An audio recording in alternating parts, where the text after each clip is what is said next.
guys, gals, and non-binary pals of audio podcast land, and welcome to another episode of the Bi-Conics Wrestling Podcast. I am your lovely host, Mikey. You can find me all over the social medias at Pop Culture Geek. You can also follow me and everyone here at Vibe Tribe Productions, where we got a lot of actual play podcasts and pop culture podcasts happening all at once, and we got a little something for everyone, so make sure you like us all over the internets to stay up to date on everything we got. As you can hear, I am holding down the fort by myself tonight. This is going to be a solo adventure. My other co-hosts are busy doing other things for a variety of reasons, but fear not, I will do my best to have the energy of 4 people, which is going to be difficult.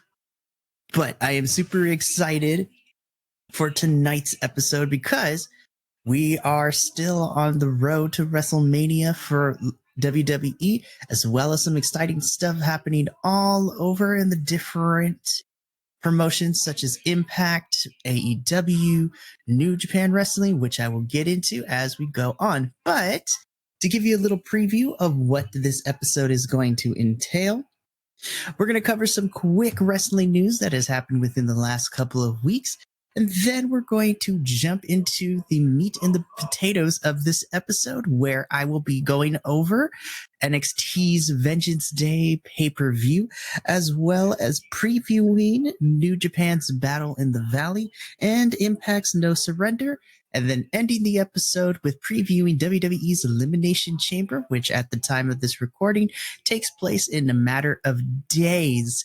And in addition, once we end the episode, I will give a rundown of what you can expect with the next episode. So why don't we not waste any more time and let's jump right in. As far as wrestling news goes for this iteration of the Bi-Conics, the only really 2 big pieces of news that have come out within the last 2 weeks involve a medical emergency and potentially a new free agent going to either WWE, AEW, or wherever they feel they go, which we'll cover in a little bit. But let's start with the medical emergency. So the first news story to hit the wrestling world was news broke out about a week ago that WWE Hall of Famer Jerry the King Lawler suffered a stroke and had to be rushed to the hospital. Now, if you have no idea who Jerry the King Lawler is, as I mentioned, he is a WWE Hall of Famer legend. He used to do commentary with Michael Cole in the mid-2000s, beginning of the 2010s, so to speak. Jerry the King Lawler has had previous health issues. In fact, as mentioned in prior episodes of the Bi-Conics, Jerry the King Lawler notoriously had a heart attack on live WWE television on Monday Night Raw, and subsequently has been trying to stay healthy, where unfortunately now he seems to have a stroke. But an update on the whole situation is that he is out of the hospital and he's doing okay. So that is good to hear when it comes to that kind of stuff. But with the recent passing of one half of the Briscoe brothers not too long ago, it's very imperative, especially for WWE legends, to stay safe and to stay healthy. I joke about this all the time, but DDP Yoga has been credited for saving many wrestling legends' lives, all the way from Jake the Snake Roberts to a bunch of other legends who have thanked DDP Yoga, made by Diamond's Dallin Page, for helping them turn their life around, and not only physically, mentally, but also overcoming things such as addiction and those things. So from all of us here at the Bi-Conics, we do wish Jerry the King Lawler a speedy recovery and a road filled with nothing but positivity and good things. Now, the next piece of news has been a recent development, which I'm actually very interested and excited to talk about. So, not even 48 hours ago at the time of this recording, New Japan had one of their shows in Japan, so New Japan Wrestling, had one of their shows in the Dome.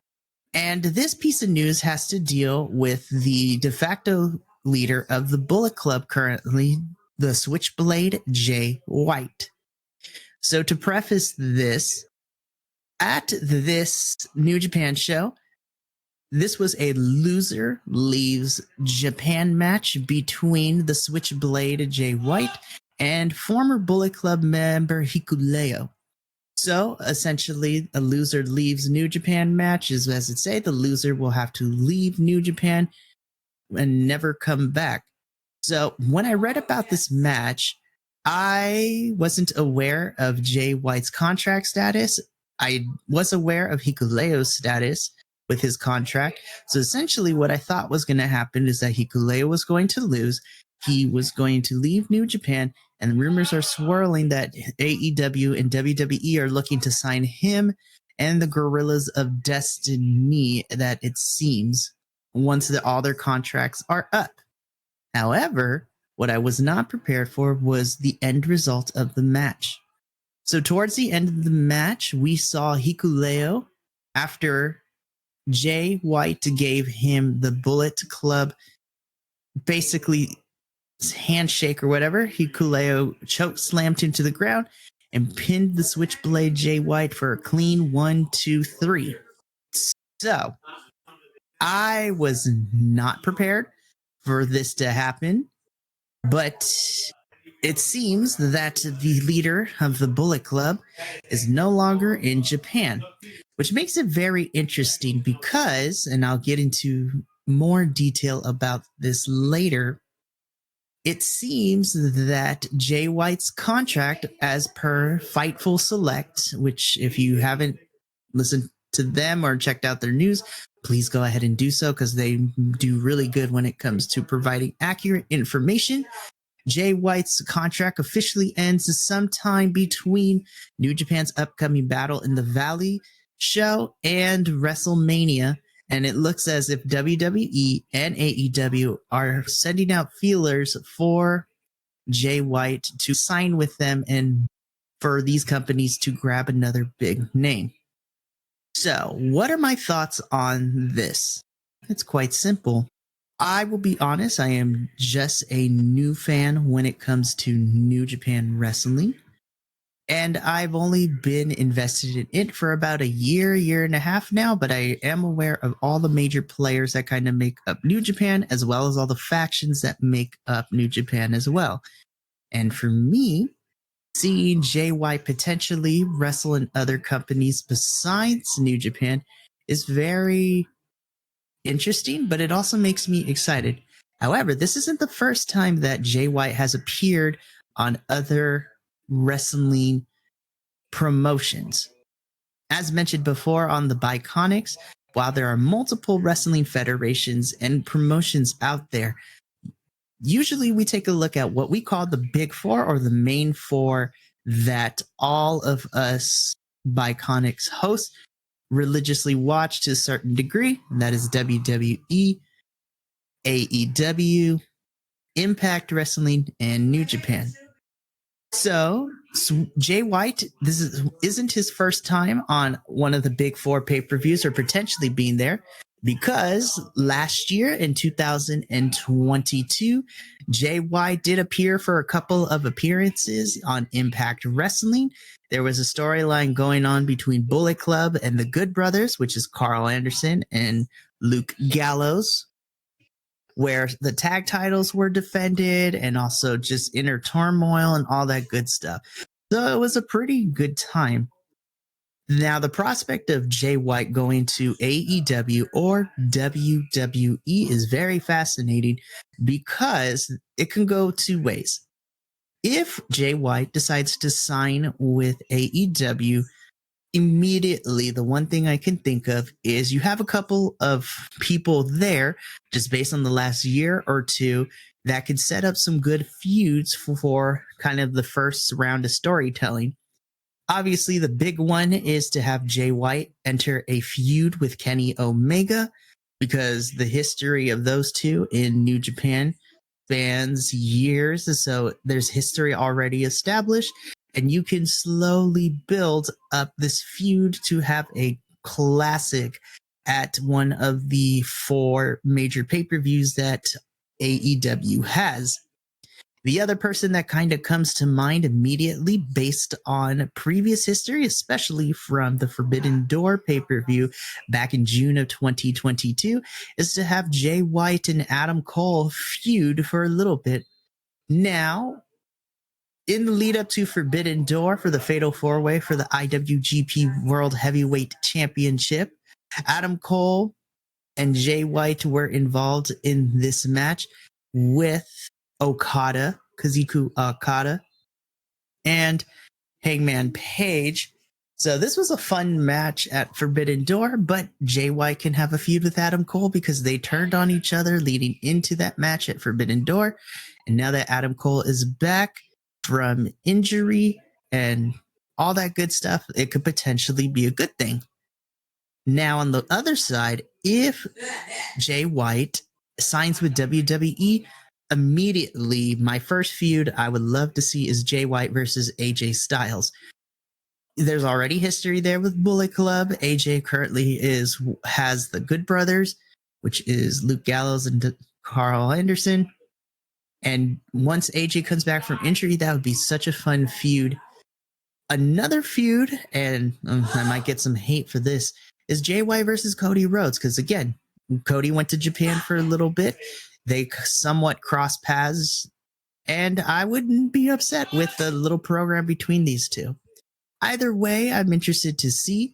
Now, another option that I think could possibly happen is that since Jay White left New Japan, that doesn't bar him from being the face of the US side for New Japan. So Noah and Strong. So potentially there could be that Jay White runs the United States for a little bit, which would be a lot of fun. At Battle of the Valley, which I'll discuss in more detail in a little bit, he's going to be facing Eddie Kingston in a match at Battle of the Valley. So that should be a lot of fun.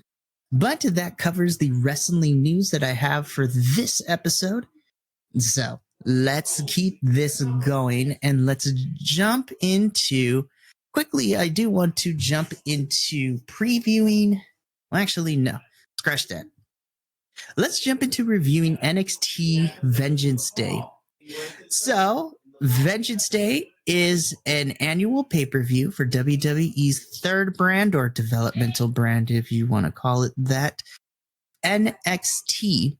Now, what made this one special is that this was the first pay-per-view for NXT since 2021, where they traveled outside of the Performance Center in Florida and brought this pay-per-view out to the public and started traveling again. And I, as the sole co-host of the Bi-Conics who watches NXT and reviews it, I am going to be the one anyways who's going to review it. So, let's begin. NXT Vengeance Day 2023 took place in the Spectrum Dome in North Carolina. And this was on February 4th, 2023. I'm going to go over the matches, give my thoughts on them, and at the end, I will give you also, the listening audience, a preview as to what happened in the Fallout episode of NXT and where I think we're going for the next pay-per-view, Stand and Deliver, in April. So as mentioned, Vengeance Day hails in the Spectrum Dome for North Carolina, and we opened up the pay-per-view with the NXT North American Championship. Champion Wes Lee was defending the title against challenger Dijak. So, before I get into the details of the match, my kind of initial review before going into more detail match by match, I gave Vengeance Day a solid B. There were a total of 6 matches on the card. The first half of the pay-per-view, I think, was definitely the strongest and the most fun. And that includes the North American Championship match, the NXT Women's Tag Team Championship match, and then the 2 out of 3 Falls match. But It's hard to explain, but the second half of the pay-per-view, which was the NXT Men's Tag Team Championships, the NXT Women's Championship match, and the NXT Men's Championship match, the second half of the pay-per-view was lackluster and it lacked that certain energy. I couldn't explain why it was, but I was super excited and I was invested the first half. And then as the second half was going on, it lost steam for me a little bit. But overall, I gave it a solid B, and I will get into why I did that as we go match by match. Going back to it, we opened up the pay-per-view with a North American Championship match between Wesley and Dijak. For me personally, this match was definitely the match of the night. And this match was really, really good.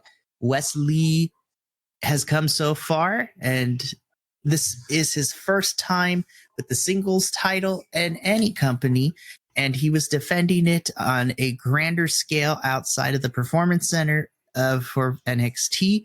And of course, Dijak, who is an alumni of NXT Black and Gold, was coming back to challenge Wes for this title.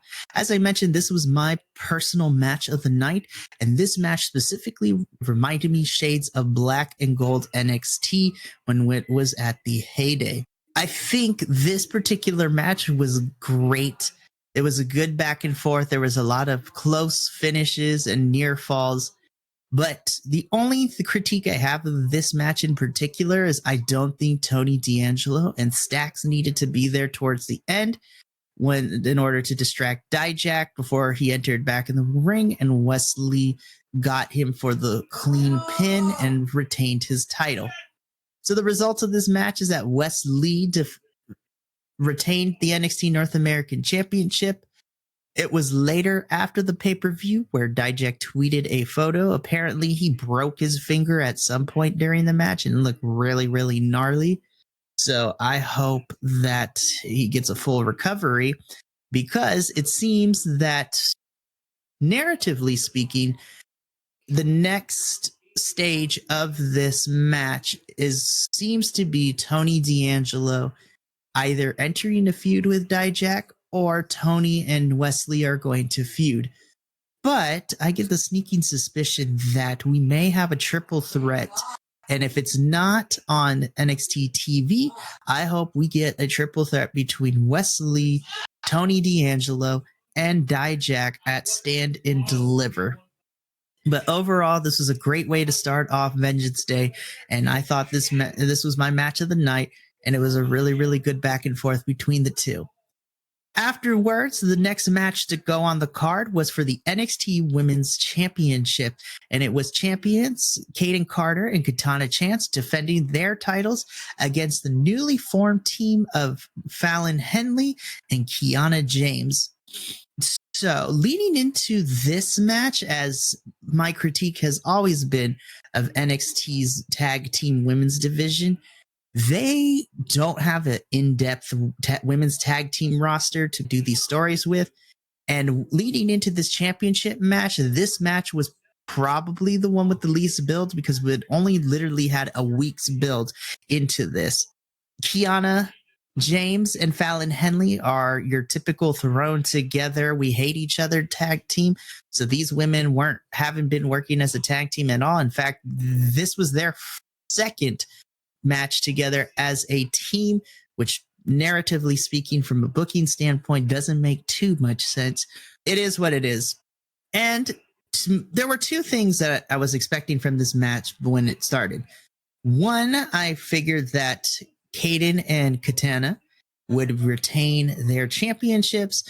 And number two, I felt that this match would be okay. It wasn't going to be great.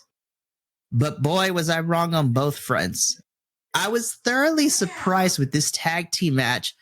I knew Kaden and Katana were going to do great because they have been a tag team and for a very long time, and they work very well together. But I have to give props to Kiana and Fallon because they worked pretty well together as a team. And I was really impressed with all four women back and forth, all that good stuff. I want to also single out Fallon Henley, only because I can see her starting to grow at a good rate. She was involved in the first ever women's Iron Survivor Eliminator match back at NXT Deadline. While she did not get any pinfalls in that match, she impressed me by hanging with the likes of Roxanne Perez, Zoe Stark, Indy Hartwell. All of those women, they were great, and she did really well.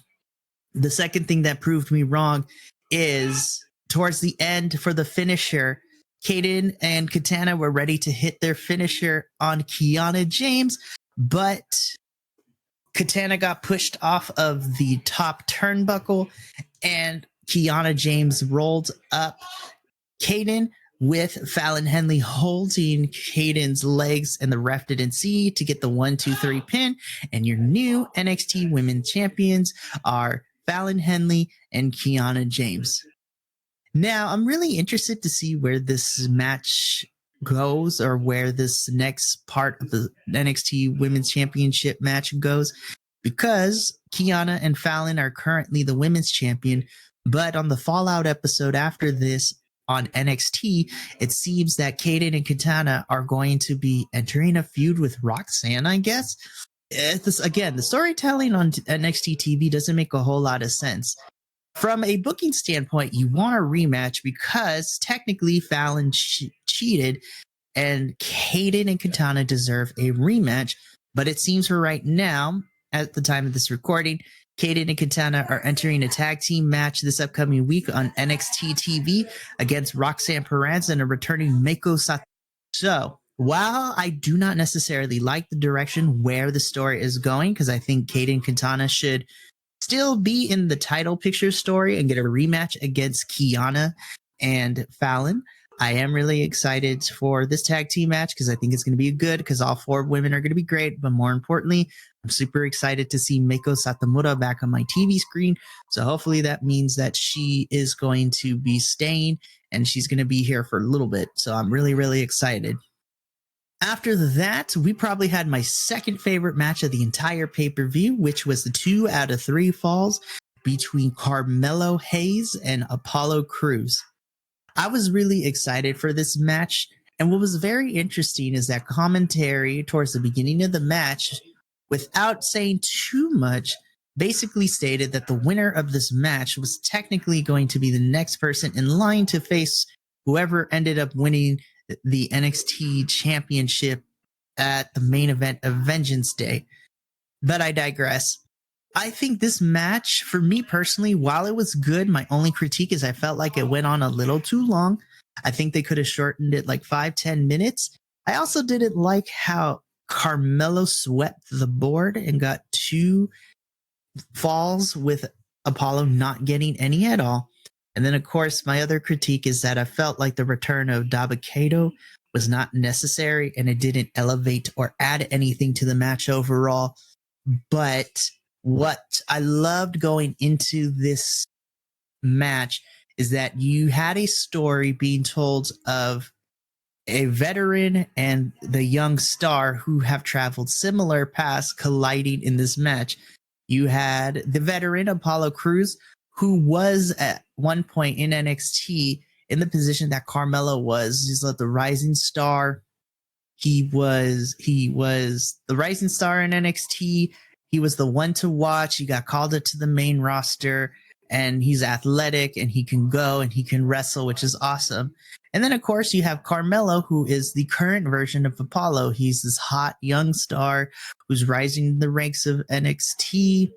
He is the one to watch. He's probably the strongest outside of a few other men on the roster for NXT. The strongest wrestler that they got right now. And so the clash of styles was so much fun to watch. There's a lot of high flying, a lot of reversals, a lot of near falls. Trick Williams tried to get involved, but it didn't happen. But overall, I thought this match was really, really good. This match was really fun. Again, I think it could have been shortened a little bit. Carmelo, I felt like they should have been back and forth instead of Carmelo just getting 2-0. And then the return of Dabba-Kato didn't add anything. which kind of leads into what happened after the match is that Dabba-Kato gets into the ring, picks up Apollo, like dusts him off because they have that history when Apollo had that awful Nigerian prince gimmick on the main roster.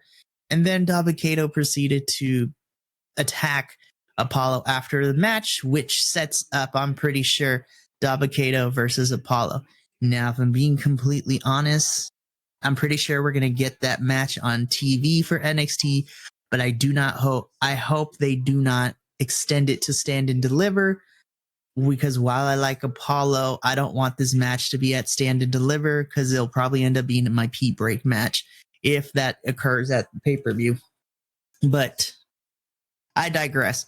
Minus my critiques, I thought this was a solid match between Carmelo and Apollo, and with Carmelo winning and what happened after the main event of the Vengeance Day pay-per-view, I think it's unofficially, I think we have our main event for Stand and Deliver, which I'll get into when I talk about the main match. Afterwards, we have our fatal four-way for the NXT Tag Team Champions in the men's division. You have the champions of the New Day defending the titles against Chase U, which is the team of Andre Chase and Duke Hudson, Pretty Deadly, and the Boys of Gallus, which is being represented by Wolfgang, and I believe it's Mark Coffey, because Joe, we don't know what happened to him. I was a little bit underwhelmed with this match. It started off great, but as the match progressed, I feel because there was too much chaos going on, I felt like it lacked a little bit in its impact. I was surprised that the New Day did not retain here because from a booking standpoint, to me, New Day is on a mission of good faith where they're trying to get eyes on the NXT brand. So I thought that they would retain the titles here, but oh boy, once again, I was wrong. I thought this match was good, but I felt it disappointed me a little bit because I wanted more, especially since you have New Day, Gallus, and Pretty Deadly, which all three are great teams, and Chase U is also really good too. And now that I think about it, it's crazy. Vengeance Day it took place in Andre Chase's home, so I was expecting them to get more a bit of a shine in offense, but honestly, I forgot that Chase U was in this match, and I feel like having a fatal four-way hindered the overall delivery of this match. I think if you kept it as a triple threat between Pretty Deadly and Gallus, then I think it would have had a more powerful impact once the Gallus, spoiler alert, pinned Xavier Woods for them to become the new NXT Tag Team Champions. And I think instead of having a fatal four-way like they did at Vengeance Day, they should have just kept it at a triple threat between New Day, Pretty Deadly, and Gallus, because from a storytelling perspective, it made sense for what happened on NXT television a couple days later, where Pretty Deadly and Chase U had a match, and Pretty Deadly defeated Chase U and had a stare down with Gallus. So it seems that Pretty Deadly and Gallus are going to be in the title picture. I'm not sure what this means for the New Day. Are they still going to be around in NXT? Are they coming back to the main roster? I have no idea. But it sucks because New Day hasn't had the NXT tag titles for long, and it doesn't make any sense now from a storytelling perspective why they were given the titles only for them to lose them so quickly. And it seems that Chase U is going to be out of the tag team title picture for a little bit because it seems that they're going to be entering a feud with the Schism, which I'm going to wait to see how this develops. But how do I put this nicely? I think the wrestlers involved in the Schism faction, I think, are great. I think Joe Gacy as a wrestler is really good. I still hate his overall character. I think Grizzled Young Veterans are an awesome tag team. I hate what they're doing with the character. They should have just let him stay Grizzled Young Veterans, but whatever. And I have yet to see Ava Raine wrestle. I know she's a good talker, but then, of course, spoiler alert, if you do not know, Ava Raine is The Rock's daughter, Dwayne The Rock Johnson's actual biological daughter. So I hope we get to see her wrestle sometime soon. She's got the talking chops like her daddy, but hopefully I would like to see her wrestle. But I think this feud between JCU and the Schism, I think will be okay. I'm going to stay cautiously optimistic, but we shall see because booking and character development is weird in NXT. But as I mentioned, Gallus Boys are back on top. They are your new NXT champions, and it seems we're getting them versus Pretty Deadly, which I'm okay with if that is our match at Stand and Deliver. In the semi-main event of Vengeance Day, we had our triple threat for the NXT Women's Championship match. Champion Roxanne Perez defended her title against Toxic Attraction, which is made up of JC Jane and Gigi Dolan. Okay. This also was a match I was excited for going into the pay-per-view, but as the match was going on, I thought it was okay. Like, once again, I felt it under-delivered a little bit. I do want to give credit because I think all three women did amazing, but it was hard to pinpoint exactly why I didn't feel connected to this match. It felt like they were moving slow for me a little bit, and which was weird because I know all three of these women can go when need to. Of course, the story going into this is that Toxic Attraction planned on working together and then take out Roxanne so that way Gigi and JC can fight it out for the title. But as the match went on, their egos got the best of them, and then it just became a free-for-all before them trying to come back together at the end, where they were attempting to put Roxanne through a table, but Roxanne kicks Gigi through the table and then retains her title by pulling off a super pop rocks off the top turnbuckle with JC to get the pin and retain the title. The unfortunate bit for me in this match is because the fallout from Vengeance Day for the NXT Women's Championship picture is that JC and Gigi, I think, are going to have a small feud for a little bit, since on the NXT following Vengeance Day, both of them were on the talk show segment Ding Dong Hello, which is featuring Bailey, where the two Toxic Attraction is officially no more. JC Jane turned on Gigi, super kicked her a la Shawn Michaels, and they are officially now going to be single stars. I'm excited because both JC has improved so much as a wrestler for the last year and a half. And of course, I love me Gigi Dolan. I know of her work on the indies. They're going to be great. I'm excited for this feud, and I'm excited for their singles career. The only downside to come out of this whole entire match, though, is I don't personally know who is going to step up to the plate for Roxanne to face at Stand and Deliver. Now, there are a few names that come to mind. I thought there were a few names, but who knows? My first pick would have been Alba Fire. I thought her and Roxanne would be amazing, but it seems that Alba is in a tag team now with Isla Dawn, so I think they might be the next people up when it comes to the tag team titles, but I'm not sure about that. The second person that I thought would probably be next is Cora Jade, because there's already that history between Roxanne and Cora Jade. As reported by Fightful, Cora Jade has taken a couple weeks off of NXT. She's also gone dark on social media. She's mentioned that she's dealing with some mental health issues, and I wish nothing but a speedy recovery for Cora. I know mental health is a big thing for a lot of wrestlers, and we want them to take care of themselves not only physically, but also make sure their emotional and their mental health needs are taken care of as well. The only name that I can think of, if WWE wants to do this correctly, is that Roxanne defends her title against Meiko Satomura, because they are going to be tag teaming this upcoming week on NXT against Kaden Carter and Katana Chance. And I think that would be an amazing match. The only downside to it is that if we go with Meiko as Roxanne's next opponent for Stand and Deliver, this could be a lose-lose situation, because you do not want Roxanne to lose the title so early, since she was the one to dethrone Mandy Rose's long title reign of NXT, being NXT Women's Champion. But you also, for me personally, I don't want to see Meiko lose either, because her name is legendary in the world of women's wrestling. And this woman is amazing. So I don't know how you would book this feud. I would love to see Mako versus Roxanne. But if it's not Mako, honestly, I don't know if there's another woman on the NXT roster right now that could face Roxanne for the women's title, but make it a believable.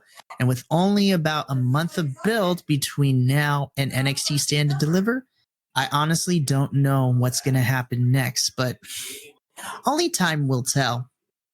And we'll see what happens when it comes to the rest of NXT TV and see what direction they decide to head into. Finally, we end Vengeance Day with the main event, a steel cage match for the NXT Championship between champion Braun Breaker and challenger Grayson Waller. So, of all the matches on Vengeance Day card, this one probably has the most build, but of course it was the main title, so I'm not surprised that it ended up building this way. But once again, it was a little bit lackluster. I thought they did okay. I can't exactly pinpoint why I wasn't excited for this match, because usually these types of matches, you want to see the craziness, you want to see the violence.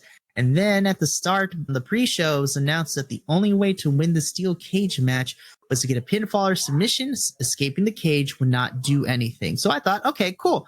So they're going to fight and things are going to get interesting. I felt like this was just a standard match with the stipulation that there's a cage around, so they got to do extra bit. But the cage wasn't utilized as much as I thought it was going to be.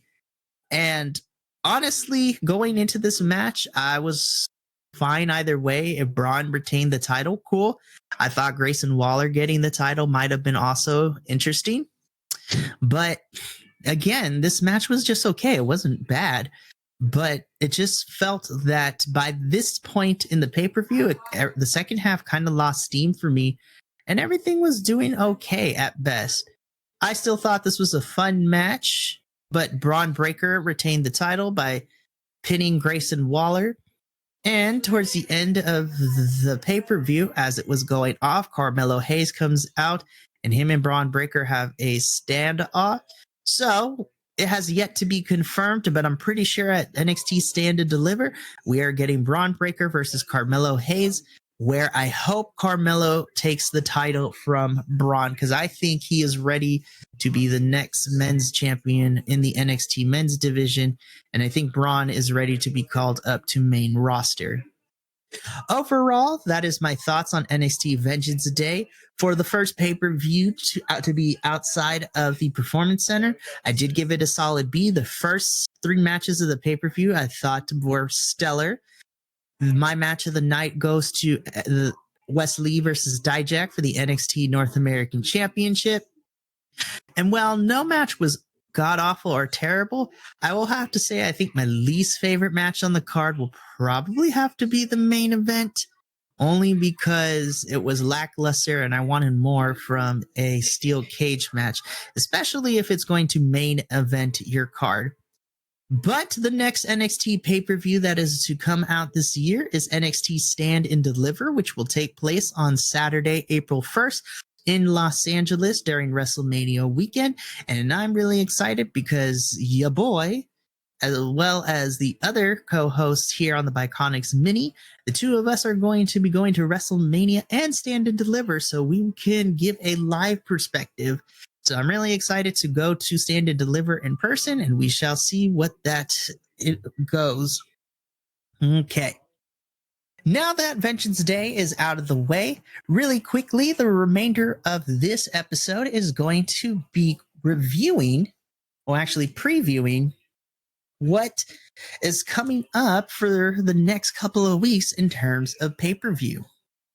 So I'm going to quickly go over 3 different pay-per-views happening in the next couple of weeks. I'm going to first cover New Japan's Battle in the Valley, what that card looks like, talk about some of the matches, as I'm not all that well versed in New Japan yet. I will also be going over Impact's No Surrender pay-per-view, which is happening in 2 weeks at the end of February at the time of this recording. And then I will talk about the Elimination Chamber, which is happening at the time of this recording in a couple of days. So things are going to get very interesting. And unfortunately, JVL could not be here for the recording. I am excited to get his perspective on Elimination Chamber because he is going to be at that pay-per-view live in person in Montreal. So this is going to be very, very fun. But let us start with New Japan. So on February 17th in San Jose, California, we will have New Japan's Battle in the Valley. And this card looks really, really good. So once again, I'll go over the card and then talk about some of the matches I think are going to be interesting. So for Battle in the Valley, the final card for New Japan is as follows. For the IWGP World Heavyweight Championship, you have champion Kazuchika Okada versus challenger Hiroshi Tanahashi. For the Strong Openweight Championship, you have Fred Rosser versus Kenta. For the Strong Openweight Tag Team Championship match, you have the Motor City Machine Guns versus the West Coast Wrecking Crew.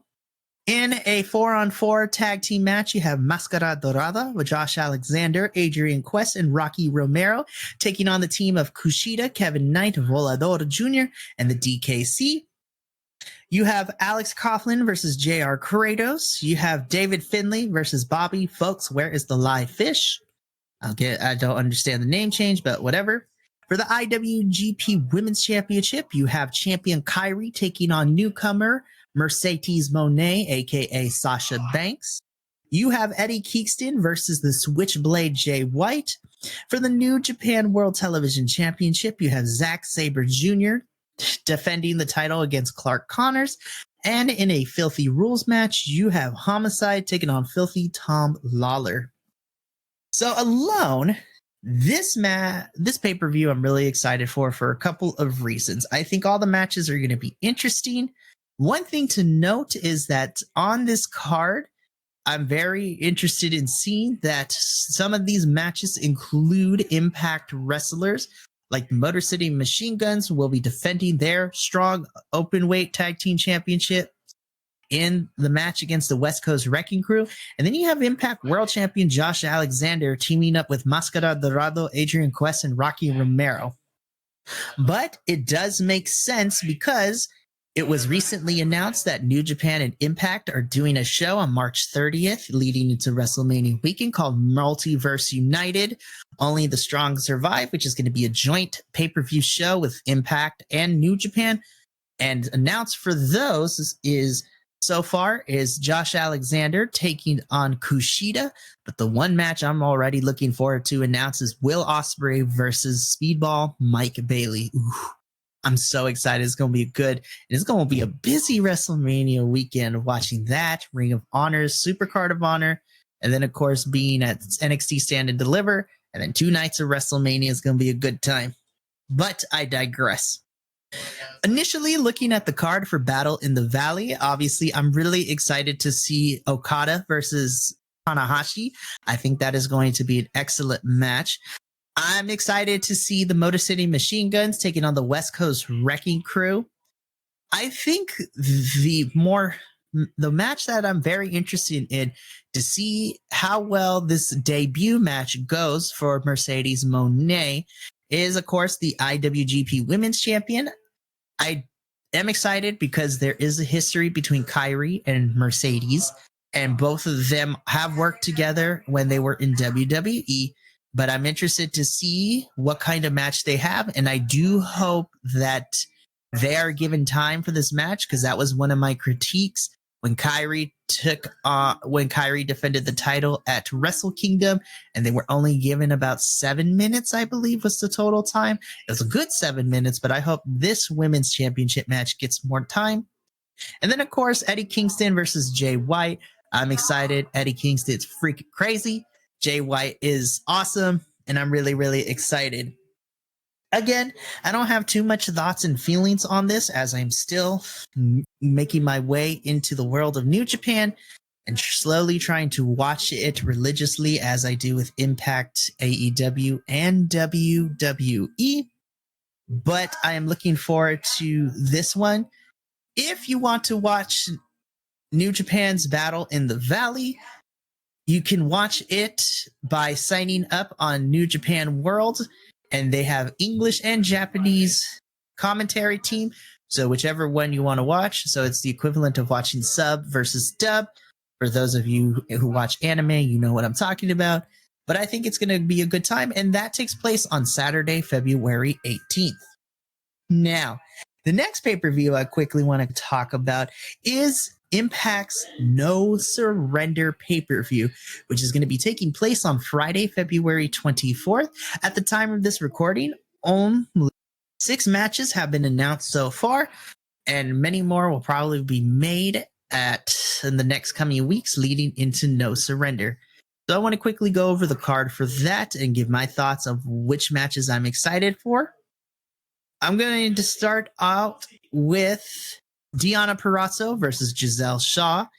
I think this match is going to be fun. Giselle Shaw is now slowly picking up some wins on Impact, and Deonna Purrazzo is always amazing in the ring, so I think this is going to be a good match.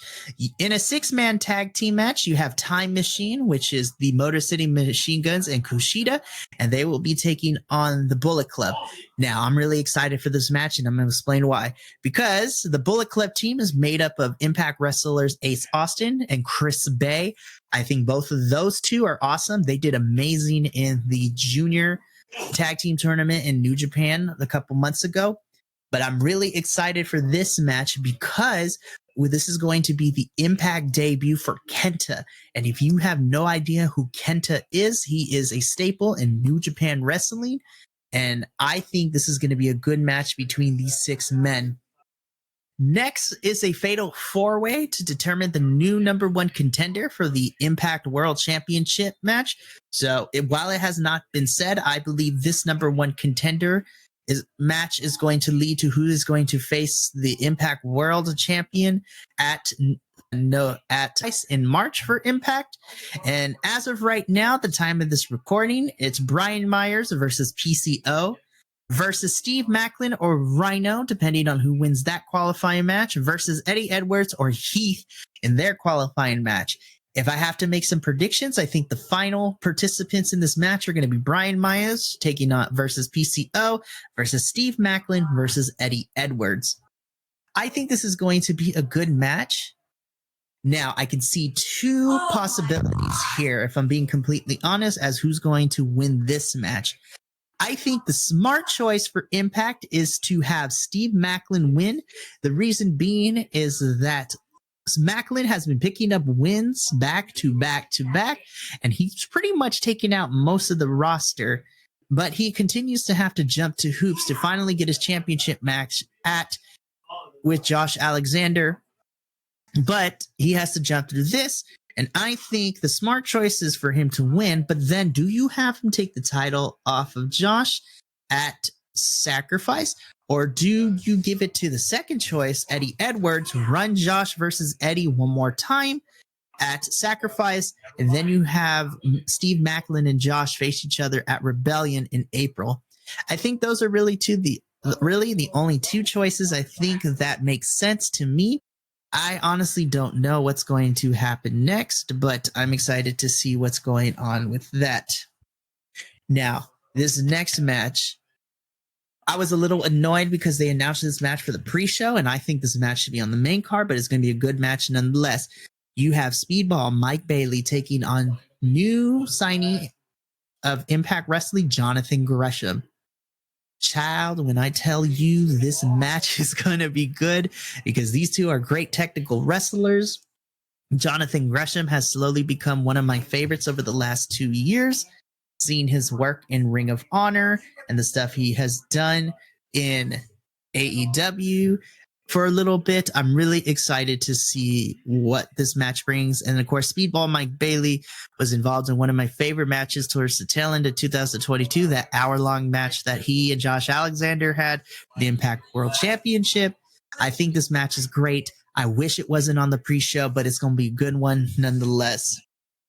Alrighty. So what I'm assuming is going to be probably the semi-main event for the Impact Knockouts World Championship. You have champion Mickie James taking on Masha Slamovich.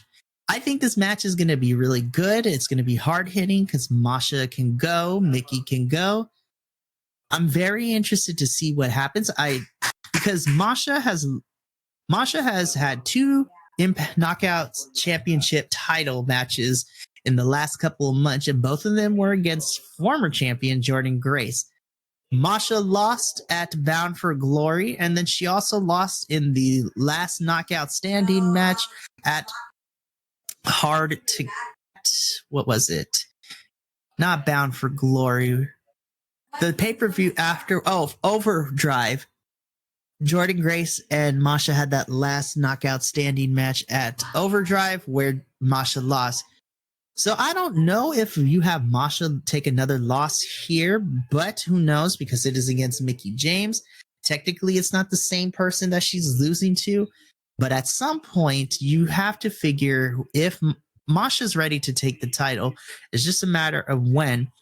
So I don't know what's going to end up happening. I think Mickey's going to retain here, but I wouldn't be mad if Masha wins it. But if Masha loses, I think she should take the title at Rebellion, which is like the big pay-per-view, but we'll see what happens with that. And as of right now, the last match that has been announced so far is for the Impact World Championship with Josh Alexander taking on Rich Swann. These two, I think, are going to have a fantastic match. Obviously, I think it's a no-brainer. Josh is going to retain the title here, but I think it's going to be an entertaining match. At the time of this recording, I think there's going to be 2 more matches here. One for the for the Knockouts tag team titles, and then the other for the X Division title. So for the tag titles, for the Knockouts division, I think it's going to be Death Dolls taking on the Hex, who just made their Impact debut this past week, which I think is going to be fun. And then, of course, the X Division match, I think it's going to be Trey Miguel, champion, taking on Crazy Steve of Decay. I think that match is also going to be good. But again, they have not officially been announced. This is just my speculation. But I am excited if that ends up on the final card for No Surrender. Finally, let's get into the meat and potatoes. So, the last thing that I want to discuss for this particular episode is previewing Elimination Chamber for WWE. This pay-per-view also takes place on Saturday, February 18th, the same night as New Japan's Battle in the Valley. So your boy and the rest of the Bi-Conics are going to have their hands full watching all these pay-per-views. I will be watching Elimination Chamber live with a couple of friends, and JBL, as mentioned in the beginning of this episode, will be in person for Elimination Chamber, which is going to be taking place in Montreal, Canada. So let's go over what has been announced so far. First up, we have Edge and Beth Phoenix taking on Finn Balor and Rhea Ripley of Judgment Day in a mixed tag team match. I think this is going to be a fun match. Obviously, Judgment Day is going to take the win here, but the question is who is going to get the win? I think speculation is that Rhea is going to get the pin, which makes sense because you want to keep building Rhea up as she's going to be facing Charlotte Flair for the SmackDown Women's Championship at WrestleMania. But I would also be okay if Finn. But in my opinion, Judgment Day has to win here because every time that Judgment Day has gone up against Edge in whatever iteration over the last year, other than the I Quit match at Extreme Rules, the Judgment Day has lost every single time against Edge. So I think Judgment Day needs to win this one in order to keep Rhea looking strong, but also keep Judgment Day looking like a strong faction. But we shall see what happens with that. Okay. Then we have our 2 Elimination Chamber matches, which I think are going to be a good time. I think the men's one, I think, is there just because they needed a men's one, which is okay with me. The women's one actually has some stakes involved, which I'll get into a little bit, but I want to start with the men's Elimination Chamber. So this men's Elimination Chamber is going to be for the WWE United States Championship. So in this match, you have champion Austin Theory, who is going to be defending the title against Seth Rollins, Johnny Gargano, Bronson Reed, Damian Priest, and Montez Ford. I think, and for me, this is a no-brainer. I think Austin Theory is going to retain his title, but I think this is going to be a fun match because you have a variety of wrestlers. I think the one wrestler that everyone needs to be on the lookout for in this match is going to be Montez Ford, because this is technically, in my opinion, this is his first breakout singles match. And I think he's going to have a strong showing here. Ultimately, I think it's going to come down between Montez, Austin, and Seth. But I think Montez will get eliminated, and then it will be Seth versus Austin Theory. And I think Austin will... I don't know if Austin wins through some shenanigans or if Austin beats Seth Rollins clean, but I do not see Austin losing the United States Championship, because if rumors are to be believed, he and John Cena will have a match at WrestleMania, but there's no confirmed report of that match is actually happening. But I do know for sure, I think Austin Theory is a safe bet that he's going to retain the title in that Elimination Chamber match. On the women's side, this women's Elimination Chamber is to become the #1 contender to face Bianca Belair at WrestleMania for the WWE Raw Women's Championship. So the winner of this women match will punch their ticket to WrestleMania to face Bianca for the Raw Women's title. So you have Asuka versus Liv Morgan versus Nikki Cross versus Raquel Rodriguez versus Natalya versus a returning Carmella. I love that Carmella is back on my TV screen. More importantly, I love seeing her back in her Staten Island Mella is Money gimmick, which is one of my personal favorite iterations of Carmella. Again, I feel like the winner should be obvious. Now, there are 2 choices. I think, for me personally, I think if you want to have a strong showing at WrestleMania, I think there are 2 people, in my opinion, that need to win. The obvious choice for me of who I think should win this match is Asuka, especially now that she is in her Kana iteration of her character. I think the safe bet, and I think the smartest decision in this case, would for WWE to have Asuka win and have Bianca lose the title to this new version of Asuka at WrestleMania, which I think is okay because Bianca has had this title for a while. And I think having her lose to Asuka, I think is okay. And I think this is going to be a stellar match. And if Bianca ends up facing Asuka, I think this is going to be a good litmus test for Bianca to see if she can carry herself not only in the promo battle, but having to be a little bit smarter and more aggressive in her offense, taking on someone like Asuka. My second choice, if it is not Asuka, I think should be Raquel Rodriguez. Now, while these reports have not been confirmed quite yet, I do realize that Raquel and Ronda Rousey were supposed to have a longer title program, but because with Charlotte Flair returning and Ronda wanting to go into the tag team division with Shayna, things got moved around. So I think between Asuka, I think the other choice should be Raquel for me. I think that would be a nice, different feud. This is a match that we have yet to see that we didn't get in NXT. And I think this would be a good match between Raquel and Bianca. Now I could see Liv Morgan winning. And while I personally am a Liv Morgan unapologetic stan here, I think having her go back in the title picture too soon, I think might backfire a little bit. So therefore, I think the safe choice is Asuka, but I would also love to see Raquel go to WrestleMania. But those are my 2 picks. Anything else is going to be a little difficult to build credibility for them to actually be a challenge. But I think my prediction is going to be Asuka's going to win that match and is going to take it. Now, the main event of Elimination Chamber while it has yet to be announced, I think this is what it's going to be. You have Roman Reigns defending the undisputed WWE Universal Championship against Sami Zayn. From a storytelling perspective, I am really excited for this match. I personally think I know how the end result's going to be, with Roman retaining the titles. And of course, him and Cody are going to face each other at WrestleMania.